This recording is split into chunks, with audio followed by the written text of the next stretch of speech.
Привет всем, с вами я, Janie, и это College Russian. So a lot of my students that I teach both in the university and my private students are just like, hey, could you just teach me a little bit of Ukrainian?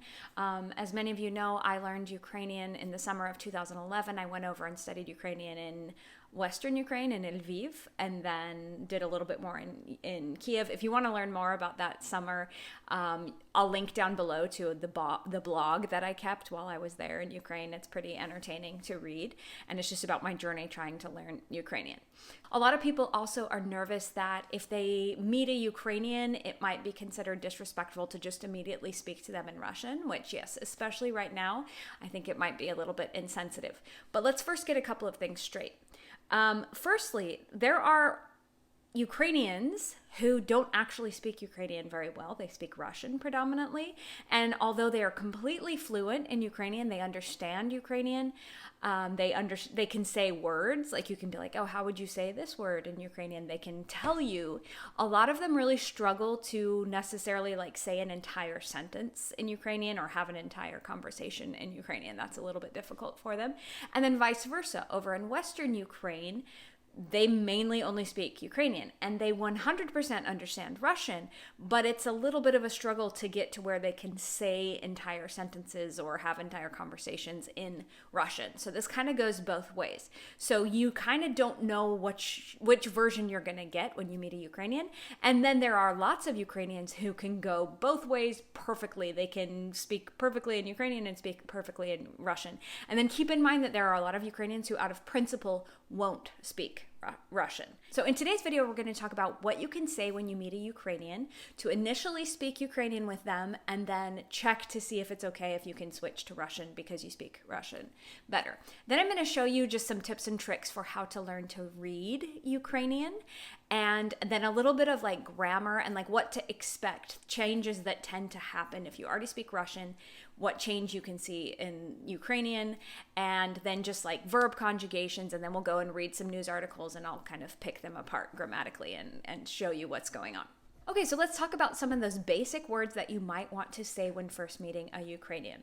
So, for example, in Russian we have the words "здравствуйте" and the formal version, which is "привет", and in Ukrainian those might be "вітаю" or "привіт" if you're in an informal situation.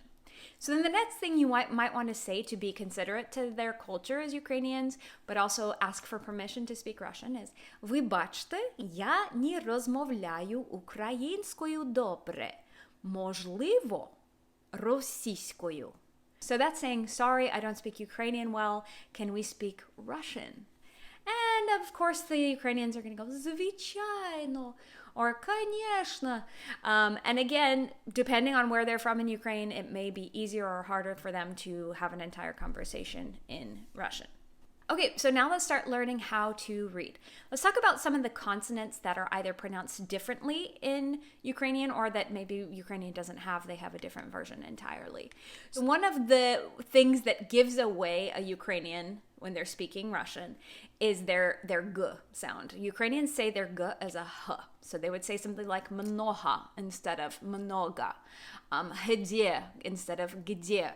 And in Ukrainian, and that's because in Ukrainian, g is pronounced as a h. They do have a g sound, and it's written like this with like a g with an apostrophe, but you don't see it very often in the language, and it's usually with borrowed words. So take a famous Ukrainian city, for example, Luhansk.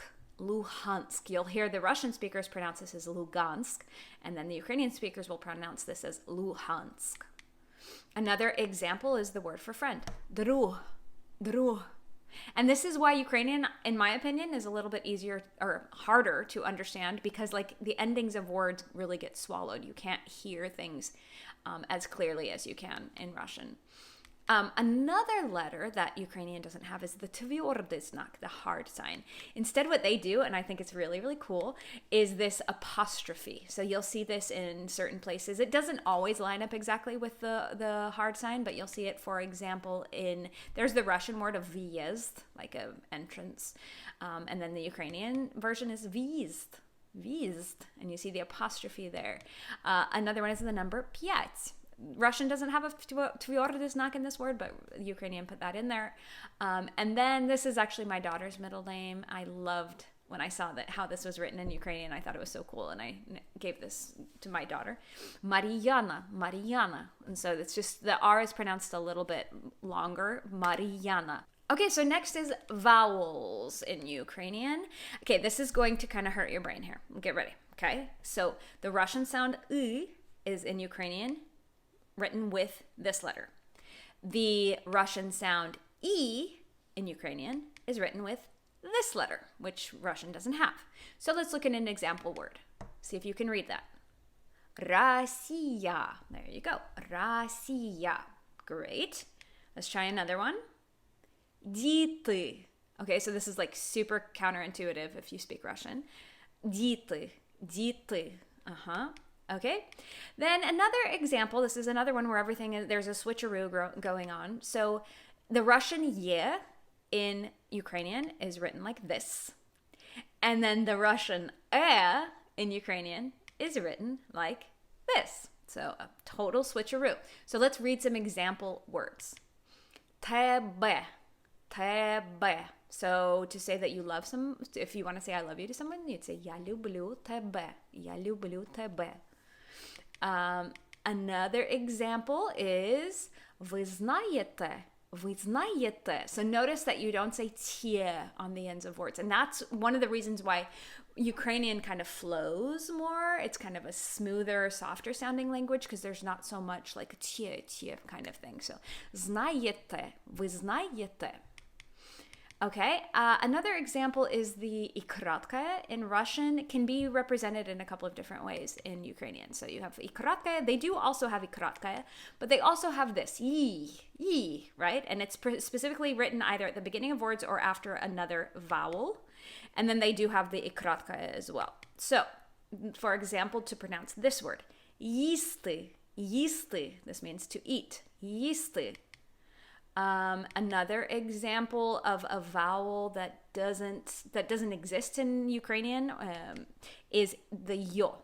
So in Ukrainian, you'd either write it like that, yo, or you might see a мягкий знак o sound as well. So for example, to say he, like his name is Його звати, remembering that the g gets pronounced as an H. Okay, so now we're going to talk about mutations. Mutations is like when a letter changes into something else, and you can kind of start to predict them in Ukrainian. So if you already speak Russian, you can come up with a rule. So for example, like O tends to go to E.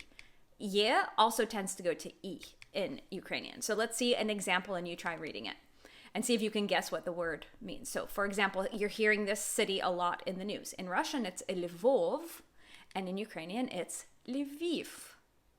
Another example would be Rika going to Rika in Ukrainian, the Dnieper, for example.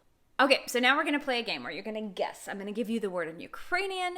You apply that rule and try and figure out what the word would have been in Russian. So here we go. Seek. What do you think that is in Ukrainian? Or sorry, what do you think that means? What would the Russian equivalent be? Sok. Very good. Next is lito. Lito. Can you think of a Russian word that could be similar to that? Leta. Okay, now you're going to go from Russian and try and guess what the Ukrainian version would be. So if we take the word vayna, and we know that O tends to go to E, maybe you could try and come up with the Ukrainian version of it. And it is vina. Okay, so now we're going to take a few articles from the newspaper and kind of analyze them grammatically. So here we go. I will read this out. You try and read along with me. Місяць війни з Росією, як ми його пережили. Місяць війни з Росією, як ми його пережили. Notice that all O's in Ukrainian are actually pronounced like O's. It's kind of nice, right? So let's see. Here's another one.